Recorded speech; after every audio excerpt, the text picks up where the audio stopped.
వాక్యము లేకుండానే, దేవుని సన్నిధికి వారు రాకుండానే వచ్చారా? మంచిదే.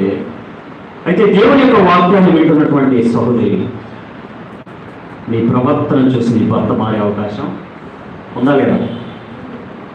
దేవుని యొక్క వాక్యాన్ని వింటూ ఉంటాడుగా, దాని ప్రకారం నువ్వు ఇంట్లో ప్రవర్తిస్తూ ఉంటాడుగా, అవిశ్వాసి అయినటువంటి నీ భర్త నీ ప్రవర్తన చూసినప్పుడు, నా భార్య ఒకప్పుడు ఇలా లేదు, నా భార్య మారిపోయింది, నా భార్య ప్రవర్తన మారిపోయింది, ఒకప్పుడు చెడ్డ ప్రవర్తన కలిగినటువంటి నా భార్య ఒక మంచి ప్రవర్తన, యోగ్యమైనటువంటి ప్రవర్తన, పరిశుద్ధమైనటువంటి ప్రవర్తన కలిగి జీవిస్తుంది.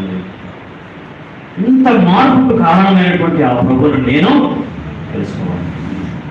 అదే సువార్త. నోరు తెచ్చి గంటలకు చెప్పాల్సిన అవసరం లేదు. మన మాటల ద్వారా మనం ఏం చెప్పాల్సిన అవసరం లేదు. మన ప్రవర్తనే ఇతరులను ఆకర్షించాలి.